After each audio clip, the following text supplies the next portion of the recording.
Bonjour à tous, bienvenue dans cette nouvelle vidéo. Ça y est, top départ des moissons 2026 pour moi aujourd'hui. Je viens d'arriver chez Patrick et Damien, j'étais déjà venu chez eux. Démonstration d'un Action TT et puis une lection avec une coupe à tapis. Ben ça y est, eux ils ont changé. Ils sont passés chez John Deere, la S7 800 juste derrière. On va pouvoir bien évidemment aller échanger avec Damien tout au long de la journée. Et c'est enfin, ou plutôt déjà la moisson puisqu'on est au 15 juin et ils sont sur la fin des orges. C'est un truc de dingue et on va peut-être même attaquer les blés ce soir. C'est une journée plutôt cool parce que les blés sont quasi mûrs mais pas trop encore. On verra bien ce soir avec le temps qu'il va faire. Il va faire une chaleur de bête aujourd'hui. Mais il reste une quarantaine d'hectares d'orge à faire pour cet après-midi. Donc ça va aller tranquille. On va présenter tout ça, discuter avec Damien. Il y a un Perrard Interben 30 avec un 6R 155. Je ne change pas une équipe qui gagne, mais c'est pas le sujet de la vidéo d'aujourd'hui. Aujourd'hui, ce qui m'intéresse, c'est elle. Elle est là, la S7. J'en ai jamais vu encore, donc on va essayer de faire de la belle image et puis discuter un petit peu avec Damien de tout ça. Allez, on les laisse terminer tranquille de préparer le matériel, un peu de plan sur la route et on se retrouvera au champ pour cet après-midi. En tout cas, bonne vidéo à tous et surtout, bonne moisson à tous.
Bon allez, la journée avance bien, on va aller faire un tour en cabine avec Damien.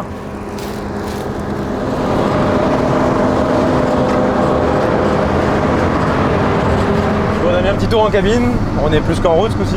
Ouais, ça y est, c'est parti, ouais. Donc pour remettre un peu dans le contexte, rappelez-nous un peu qui vous êtes, un peu la surface, voilà, pour situer un peu où on est.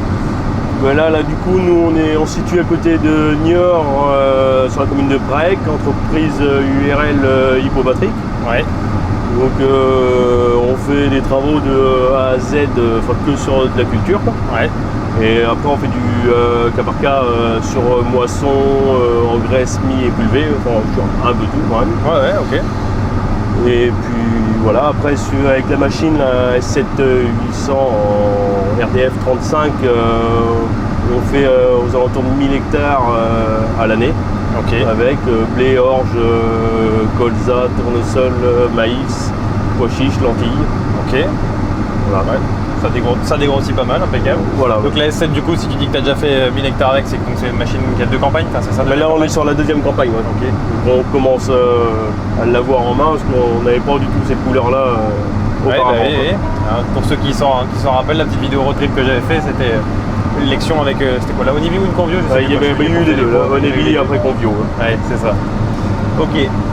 Donc pourquoi avoir fait le saut entre guillemets d'être passé chez John? Il y a une raison particulière? Bah, niveau service après-vente, ils avaient fait un boulot en amont suite à une casse sur la machine qu'on avait auparavant, ceux qui nous avaient dépanné. Ouais. Ils avaient été très réactifs et puis après c'était partie commerciale qui a fait la différence aussi. Ouais, ok.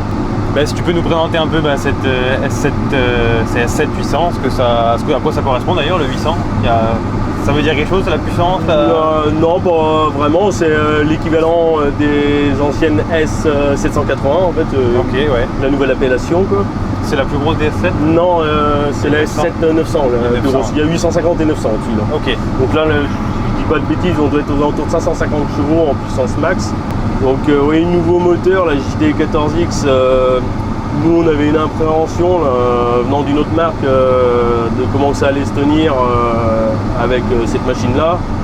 Niveau puissance, niveau puissance déjà ça va très bien avec la machine. Ouais. Et niveau conso, c'est là où on avait quand même le plus gros doute. Et en fait, on a été agréablement surpris avec une conso moyenne sur la campagne de 14,5 litres. Je pense qu'en optimisant bien la machine, on pourrait encore descendre la conso. Et avec les évolutions à venir sur la machine. Ok. Il n'y a pas une surconsommation parce que tu es passé chez John Deere. Non, nous c'était le plus gros doute en allant chez John Deere et en fait le doute a été enlevé. Ok, super. Et je vois surtout, vu que c'est les nouveaux modèles, tu as des nouveaux écrans, enfin des menus que je connais pas trop. Une nouvelle Digi5 en PGSA, là, donc réglage automatique des récoltes. Okay. Qui se fait dès qu'on arrive dans le champ et il repère la parcelle, la culture. Elle se règle toute seule et ensuite elle est équipée de caméras prédictives qui anticipent réglage, les zones de biomasse plus ou moins fortes pour adapter la vitesse et les zones de versée et de bout pareil qui va adapter sa vitesse en fonction de ça. Donc du coup avant que ça rentre dans la machine, avant que ça rentre dans la machine, c'est deux caméras qui regardent sur le devant de la machine, ça sert à anticiper. Ok. Ouais, faudra que je demande à John Deere qui m'explique un peu plus tout ça, peut-être faire une vidéo là-dessus parce que ça peut être, intéressant. Il y a pas mal de détails à voir là-dessus. Ok. Pareil, tout à l'heure on a vu le 6R arriver avec le transbo. Oui. T'as la main dessus, c'est ça? Oui, en machine sync. Alors qu'on n'avait pas ça avant, du fait d'être une autre marque. Bien sûr. Et en passant chez John Deere, c'est l'avantage justement, on peut mettre n'importe qui sur le tracteur. On gère le tracteur comme on le souhaite, les remorques sont tout le temps bien chargées. Ouais, ça c'est le bonheur. Ah ouais, faut pas y avoir goûté. Et justement, de ne pas y avoir à goûter, il y a un nouvel investissement aussi chez vous, c'est le transbo. Oui, voilà. Là. Alors ça aussi, c'est un essai, on est parti sur une location pendant 1 an. Là. D'accord. Comment que ça va se comporter pendant une campagne complète. Ouais. Alors que ce soit de la récolte pour du ravitaillement de semis et ravitaillement engrais. Donc le but c'est de minimiser les trajets sur route avec tracteur remorque d'abord. Ouais. Parce que bon, la plupart du temps on se retrouve en surcharge avec les remorques, tant qu'il n'y a pas d'accident, tout va bien quoi. C'est clair, ouais. Et l'idée aussi c'est de la journée supprimer un chauffeur au champ qui est juste le transborder, voire de la semi en bout de champ. Ouais. Et puis que le chauffeur fasse un autre travail à côté. N'importe, ouais. Bien après, comme là où on est, le tracteur, c'est beaucoup de petites remorques chez le client, il ne fournirait pas la machine. Avec ça, il met ses remorques en bout de champ et nous, la machine elle n'arrête jamais et il va vider tranquillement en bout de champ. Le parcellaire, en plus, chez ce client-là est quand même plutôt correct et on se retrouvait à vider tout en bout de champ à l'arrêt. Ouais. Donc nous, on perdait un temps assez conséquent. Oui. Je trouve que c'est dommage avec des machines comme ça de ne pas pouvoir les optimiser un maximum. Oui. Bien sûr. Et comme toujours, les petits paysans ne peuvent pas avoir des trois essieux. Ben non, bien sûr, après ça on peut pas leur reprocher. Hein, bien sûr que non, bien sûr que non. Et nous après de notre côté on essaye de faire pour perdre le moins de temps possible et puis satisfaire les autres clients au mieux. Nous le 30, pourquoi? Parce que pour éviter d'avoir à mettre un gros tracteur dessus, on n'est jamais pris, puis au moment des semis et engrais, on trouvait ça de notre côté dommage après d'avoir un gros 3 essieux et de ne pas le remplir. Et là on travaille avec une machine souvent. Elle est optimisée au max. Voilà. C'est vrai que quand tu dis gros tracteur, enfin pas gros tracteur, là, 155 chevaux. Ouais, 155 chevaux. Impressionnant. Je pense qu'il ne faut pas beaucoup moins, mais pour l'instant ça fait l'affaire. Et j'en reviens juste sur la location. Location, du coup, c'est comment? C'est le concessionnaire? Nous, en fait, on a été démarché d'abord par le concessionnaire Agrivision, mais qui s'est mis en relation aussi avec Perrard, avec qui il travaillait déjà auparavant, quoi. Ok, ouais. Et donc si ça te va, l'année prochaine, si ça fait l'affaire, ça se peut qu'il reste. Ok, ouais, c'est cool, au moins ça te permet de tester et voir si ça correspond, quoi. Bah oui, parce que si jamais ça ne correspondait pas, après on revient comme on était. Bien sûr, voilà. Et pour l'instant, sur les quelques jours sur les quelques jours, on a gagné quand même le fait de ne pas avoir 2 voire 3 bennes au bout du champ, quoi. Ouais, bah.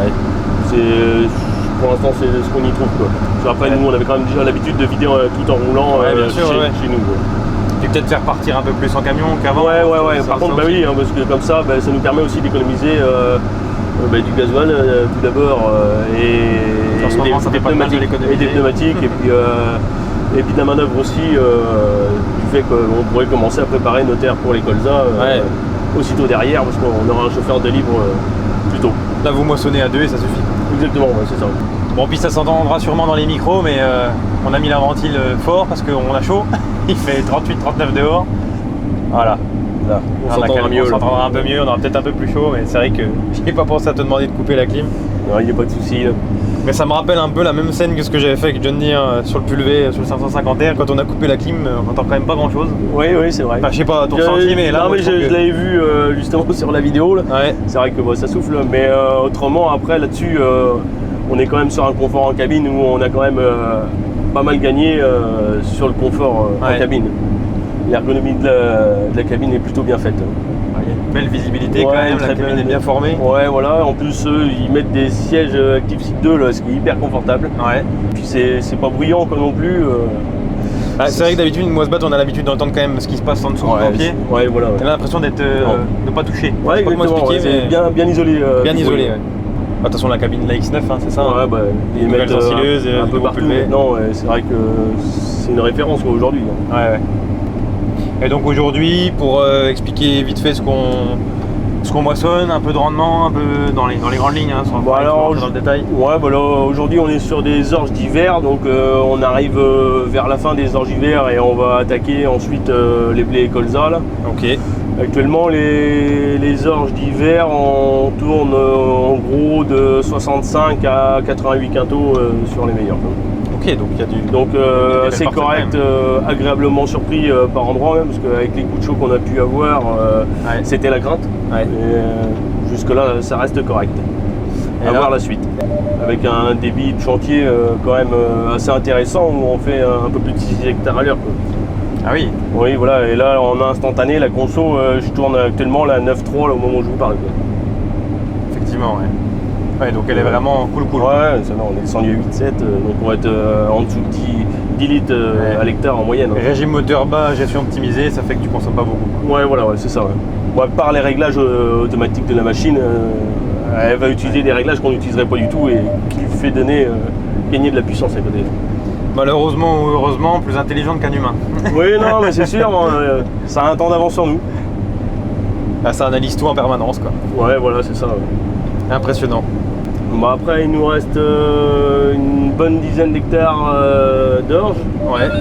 Et ensuite, après, on va voir, soit on va taper dans du blé ou voir du colza. Ok, ouais. On finit la journée tranquillement. Voilà, à voir ce que le client veut faire. Impeccable.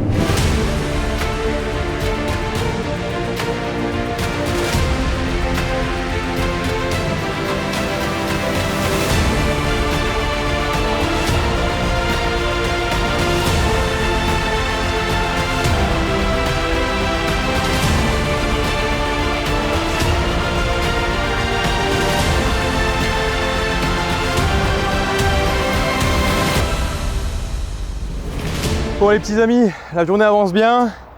Là on est à plus de 39 degrés, 39,5 voire 40 à la voiture, alors que je suis quasiment à l'ombre. La deuxième parcelle avance bien, on est bientôt sur la fin des orges, les belles couleurs commencent à arriver. Vous avez vu, il y a plein de beaux tracteurs sur les bennes du client.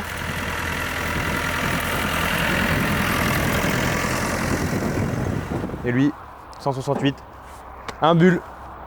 C'est magnifique sur la petite benne pour la semence. Bon allez, on continue les images en espérant qu'il y ait un beau petit coucher de soleil comme on les aime.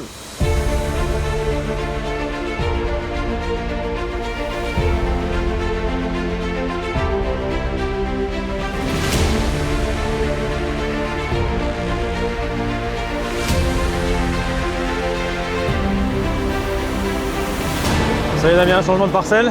Oui. Donc là, on va attaquer dans les blés là, pour finir. Là, une parcelle de 13 hectares et demi.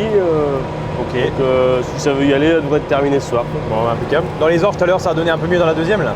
Ouais, je pense qu'on était plutôt sur du 75 quintaux. Mais bon, je pense que dans les blés, on va avoir quelques déceptions vu ce que j'ai entendu dire dans la journée. C'est ta première parcelle?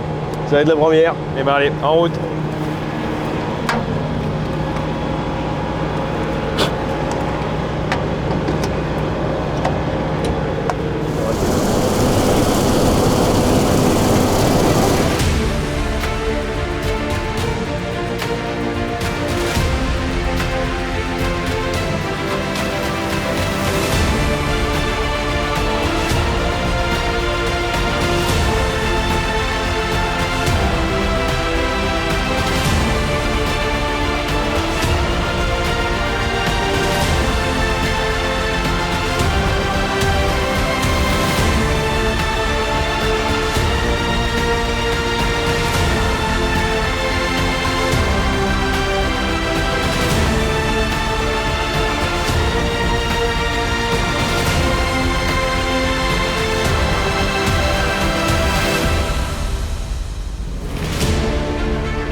Bon bien voilà les amis, la vidéo touche à sa fin. Je vais les laisser terminer gentiment leur parcelle. J'ai pu faire un petit tour du coup avec Damien et Patrick tout à l'heure. Donc on est sur une parcelle qui fait environ 50 quintaux.